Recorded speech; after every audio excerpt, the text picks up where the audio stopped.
Hello বন্ধুরা, আজ চলে এসেছি চীনের বেইজিং বিশ্ববিদ্যালয়ে আমার একজন বাঙালি মেয়ে বন্ধুদের সাথে দেখা করার জন্য। তিনি চাইনিজ ব্রিজ প্রতিযোগিতায় বিজয়ী হন এবং স্বাভাবিকভাবেই তিনি ভালো চীনা ভাষা বলতে পারেন।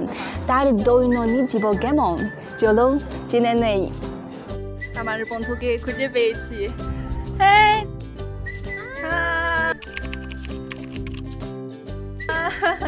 কেমন আছেন? ভালো আছি, আপনি কেমন আছেন? ভালো আছি। তাহলে আমরা বেইজিং বিশ্ববিদ্যালয়ের ভ্রমণ শুরু করেছি। Let's go. তুমি প্রায় 2 বছর ধরে বেইজিং বিশ্ববিদ্যালয়ে লেখাপড়া করেছো। এই বিশ্ববিদ্যালয়ের যে শিক্ষার্থী হিসেবে তোমার কোনো মজার অভিজ্ঞতা আছে? মজার অভিজ্ঞতা বলতে আই থিঙ্ক এখানে আসার পর আমার অনেক বন্ধু হয়েছে অ্যান্ড অনেক মানুষের সাথে আমার দেখা হয়েছে and I feel like I made a lot of friends যাদের সাথে আমার অনেক ইন্টারেস্ট অ্যান্ড হবিজ সব কিছুই মানে থটস অ্যান্ড অনেক কিছুই মিলে। অ্যান্ড সেকেন্ডলি আমি অলসো চেষ্টা করি বিকজ আমাদের ইউনিভার্সিটির মধ্যে অনেক অপরচুনিটিস আছে ডিফারেন্ট প্রোগ্রামসে পার্টিসিপেট করার জন্য। ফর এক্সাম্পল আমি আমার ডিপার্টমেন্টের স্টুডেন্ট কাউন্সিলে আছি and I really enjoy doing that because ওখানে দেখা যায় যে অনেক কিছু শেখা যায় সিনিয়রদের সাথে যখন আমরা কমিউনিকেট করি বা অনেক ফ্রেন্ডসও মেক করা যায়।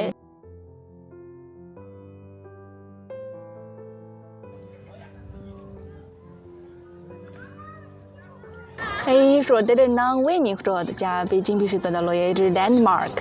দার্জিলিং মাঝে মাঝে এই হ্রদের ধারে হাঁটাহাঁটি করে, খুব সুন্দর, তাই না?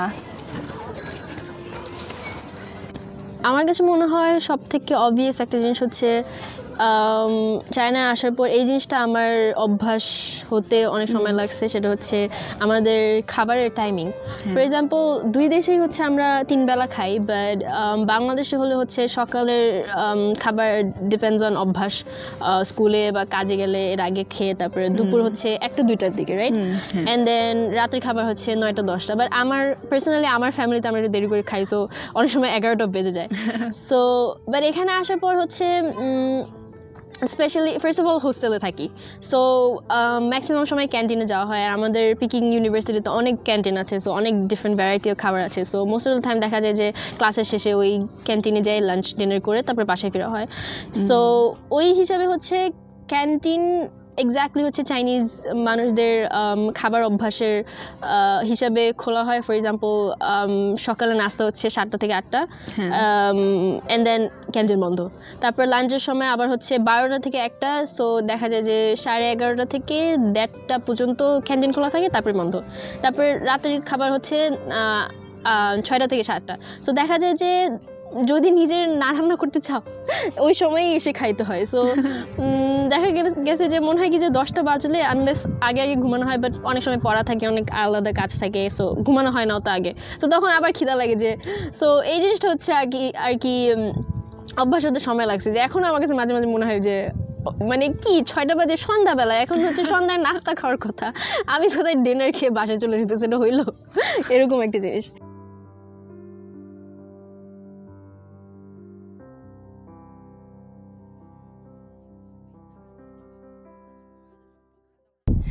আমি জানি যে তুমি চাইনিজ ব্রিজ এর বসন্ত উৎসব গালার শুটিংয়ে অংশগ্রহণ করেছো, কেমন লাগে?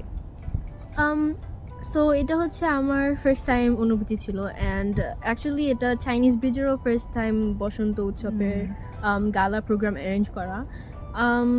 আমার কাছে মনে হয় পুরো অভিজ্ঞতাটাই খুবই ইন্টারেস্টিং অ্যান্ড নতুন ছিল, কারণ আমি অন্য অনেক চাইনিজ ব্রিজের আগের পার্টিসিপেন্টদের সাথে একসঙ্গে আমরা ইউনানে গিয়েছি।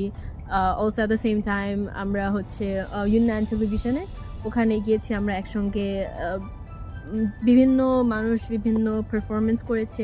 আমি যেটাতে পার্টিসিপেট করেছি সেটা হচ্ছে একটা শাওপিন, kind of like a drama, stage ড্রামার মতন, but it's more like fun and happy because এটা হচ্ছে নিউ ইয়ার একটা থিম, যেখানে হচ্ছে সবাই একসঙ্গে হাসি খুশি আছে। অন্যদেরও উৎসব অনেক অন্যদের প্রোগ্রাম অনেক ইন্টারেস্টিং ছিল, বাট এখানে হচ্ছে লাইক আমি একটুখানি বলতে পারি ওখানে একটা আমরা স্টেজে রোবট এনেছি অ্যান্ড দেন রোবট আমাদের ক্যালিগ্রাফি করে দেখিয়েছে।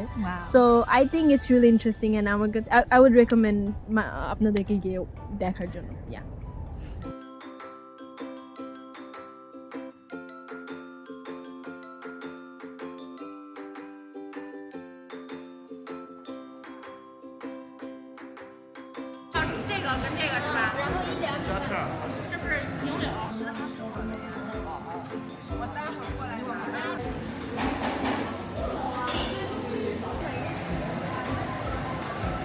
But it's spicy.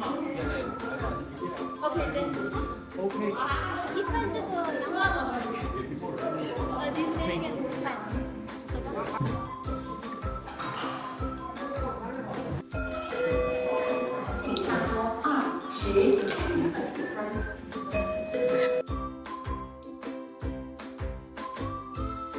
I just got two regular dish with rice, and this one is mushroom, and this one is beef with onions, and is that capsicum? I think so. I don't know. Yeah, and it tastes really good.